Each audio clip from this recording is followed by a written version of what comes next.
See, till now we talked about different kinds of properties, colligative properties, but have you noticed during all these colligative properties we have always taken examples of glucose, fructose तो नहीं लिया था, माफ करना, sucrose, urea, anyway glucose and fructose are same because they have the same formula. All these example we have taken. We have never taken any example like this. Okay, we have dissolved sodium chloride or okay, H2SO4 or MgSO4, something like that. We have not taken any example for the colligative properties. The reason behind this, because अगर आप इन सबको dissolve करते हो पानी के अंदर, तो एक चीज होती है, when we dissolve them they still remain in the same molecular formula. They neither get associate nor they do get dissociate. They do remain as it is. जैसे थे वैसे ही रहेंगे. अगर ग्लूकोज का मॉलिक्यूल हमने पानी के अंदर डाला है तो it remains as a glucose molecule. But the problem comes over here when you are using electrolytes like NaCl. If you put it in water, okay, in water it gives you Na plus aqueous and Cl minus aqueous. तो यहाँ पे उनके number of ions change हो जाएगा because वो dissociate हो रहा है. सोडियम क्लोराइड पानी के अंदर क्या हो रहा है, डिसोसिएट हो रहा है. उससे फर्क क्या पड़ता है, फर्क पड़ता है बिकॉज हम लोग बात कर रहे थे कलिगेटिव प्रॉपर्टीज. कलिगेटिव प्रॉपर्टीज का मतलब ऐसा होता है ऐसी प्रॉपर्टी कि जो नंबर ऑफ पार्टिकल्स पे डिपेंडेंट है, जो नंबर ऑफ पार्टिकल्स पे. अगर आप 1 मोल ऑफ ग्लूकोज डालते हो पानी के अंदर, उसके 1 मोल आयन ही मिलेंगे. सॉरी, ग्लूकोज आयन के अंदर कन्वर्ट नहीं होगा, 1 मोल ऑफ मॉलिक्यूल ही मिलेंगे. Because glucose does not ionizes, rather say it does not associate nor it does dissociate. It does remain as it is in the molecule form. But अगर 1 मोल NaCl पानी के अंदर आप डालते हो, then वो आपको 2 मोल्स ऑफ आयन देगा. एक 1 मोल Na प्लस का देगा और 1 मोल किसका देगा, Cl माइनस का. और आप कैलकुलेशन 1 मोल के बेस पे करोगे, लेकिन कलिगेटिव प्रॉपर्टी किसके पर डिपेंड रहती है, नंबर ऑफ पार्टिकल्स. और नंबर ऑफ पार्टिकल्स चेंज हो चुके हैं. अभी we are thinking it is 1 mole और यहां पे है कितने, 2 मोल्स. अगर इसकी जगह पे हमने AlCl3 डाला होता तो वो तो 4 मोल दे देगा 1 मोल के सामने, because is going to dissociate in the form of Al3 plus 3Cl minus. And colligative property does not see कि यहां पे कौन है, वो एक ही चीज देखते हैं कितने पार्टिकल्स है. Colligative property depends upon number of particles. इसीलिए अब तक हम जब एग्जांपल देख रहे थे ऐसे ही पार्टिकल्स का एग्जांपल देख रहे थे कि जो जितने मोल्स आप डाल रहे हो उतने ही मॉलिक्यूल्स यहां पे दे रहा है. It neither associates nor dissociates. उसी टाइप के लिए थे. बट प्रैक्टिकली ऐसा पॉसिबल नहीं कि हर बार आप ऐसा ले पाओ. अगर ये आया तो क्या करेंगे, ये आया तो क्या करेंगे. तो हम एक नया फैक्टर इंट्रोड्यूस करते हैं जिसको हम बोलेंगे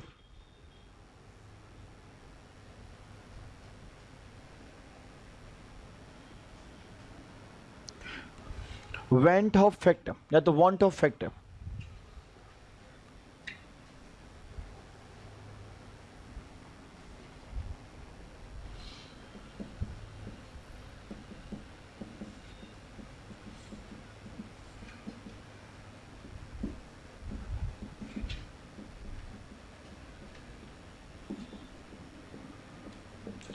Want of factor for different substances.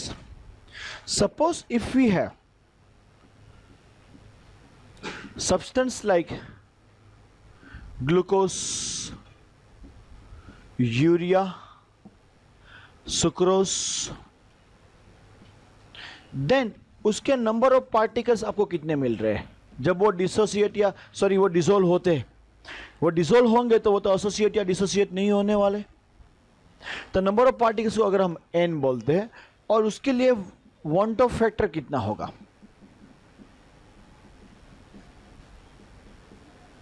Want Hoff factor को हम I गिनेंगे। क्या गिनेंगे? I। ग्लूकोज यूरिया उनके लिए नंबर ऑफ पार्टिकल्स भी 1 रहते हैं, वांट ऑफ फैक्टर भी कितना रहता है? 1 रहता है। बट अगर NaCl है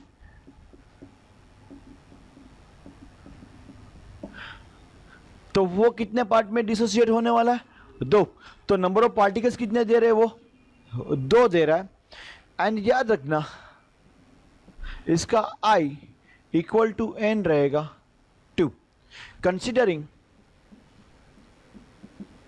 100% एसोसिएशन या तो डिसोसिएशन हो रहा है। जो भी हो रहा है वो क्या हो रहा है? अगर 100% एसोसिएशन डिसोसिएशन होगा then I equals to n equals to 2 आएगा। अगर इसकी जगह पे आपके पास MgCl2 होता, नंबर ऑफ पार्टिकल्स 3 और I की वैल्यू भी क्या आती? 3। I की वैल्यू भी क्या आती? 3। अगर इसकी जगह पे आपके पास Al2SO4 थ्राइस होता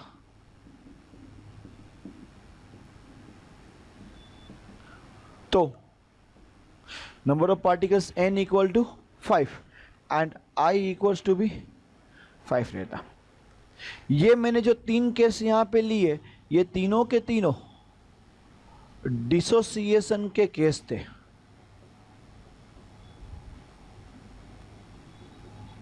करेक्ट हो ना? लेट्स सी अगर एसोसिएशन हुआ तो, अगर क्या हुआ?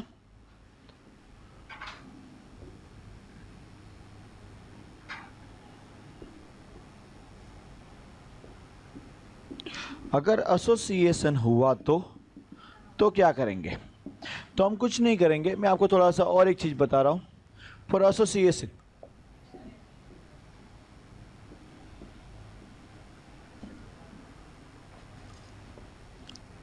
नॉर्मली आपके पास आपके सिलेबस में रहेंगे एसिड्स, रहेंगे organic acid, okay, like CH3COOH in organic solvent like benzene रहेगा या तो फिर ओके टोल्यूइन रहेगा। अगर आप एसिटिक एसिड को टोल्यूइन या बेंजीन के अंदर डालते हो तो होता क्या है? इस तरीके से होगा। उसके 2 मॉलिक्यूल्स, ये है CH3COOH, उसके 2 मॉलिक्यूल एक दूसरे के साथ एसोसिएट हो जाएंगे। क्या हो जाएंगे? एसोसिएट होके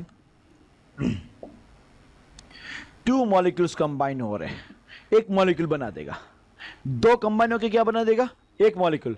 तो फॉर एसोसिएशन I की वैल्यू 1/n रहेगी, इसके लिए 1/2 रहेगा। I वांट ऑफ फैक्टर क्या हो जाएगा? 1/2। सिमिलरली ओके, अगर आपके पास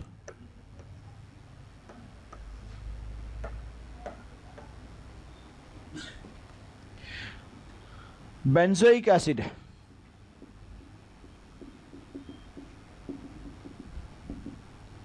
प्लस टोल्यूइन या बेंजीन, इधर ऑफ दैट, तो बेंजोइक एसिड का भी यही हाल होता है। या तो फिर फिनोल ले लो, या तो फिर क्या ले लो आप, उसका भी यही हाल होने वाला है कि उसके 2 मॉलिक्यूल्स एक दूसरे के साथ एसोसिएट हो जाएंगे। नंबर ऑफ मॉलिक्यूल्स एसोसिएटेड 2, तो I इक्वल्स टू क्या मिलेगा? 1/2। इसको हम क्या बोलते हैं? Van't Hoff factor. What do we call it? I will give time to write down this, okay. और उससे हमारी कलिगेटिव प्रॉपर्टी में क्या फर्क आने वाला है?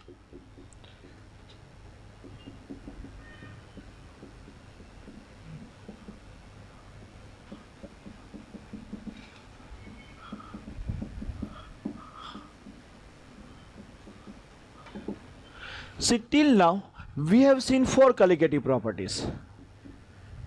relative lowering in vapor pressure, Raoult's law, equals to mole fraction of solute.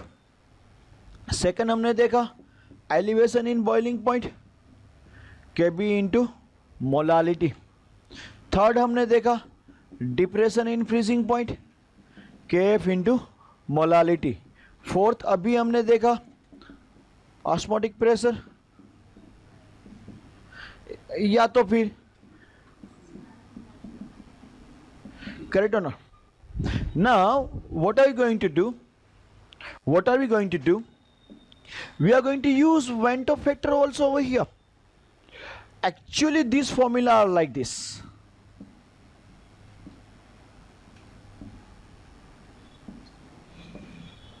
Relative lowering in vapor pressure equals to I into mole fraction of solid.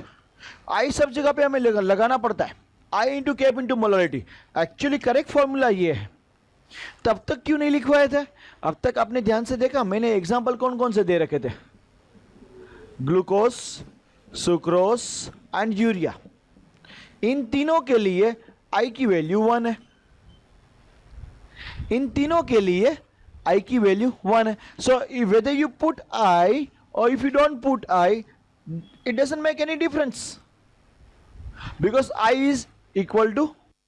But now we are going to change our formulas, not only glucose, sucrose and वो तो सही था, खाली वो ही नहीं, हम करने वाले हैं NaCl भी डालेंगे, MgCl2 भी डालेंगे, दूसरा और चीज़ें भी डालेंगे. जब हम ये डालते हैं एट दैट टाइम हमारा फॉर्मूला में थोड़ा सा मॉडिफिकेशन कर डालेंगे हम. We are going to use I also. Van't Hoff factor भी हम यूज करने वाले हैं. Are you following this? And van't Hoff factor के बेस पे हम हमारे न्यूमेरिकल्स या तो कलिगेटिव प्रॉपर्टी कैलकुलेट करेंगे. तो कलिगेटिव प्रॉपर्टी का थोड़ा सा माइनर मॉडिफिकेशन. हमारे बेसिक फॉर्मूला चारों वही है but along with I. Are you following me? आप ये दोनों चीजें लिखोगे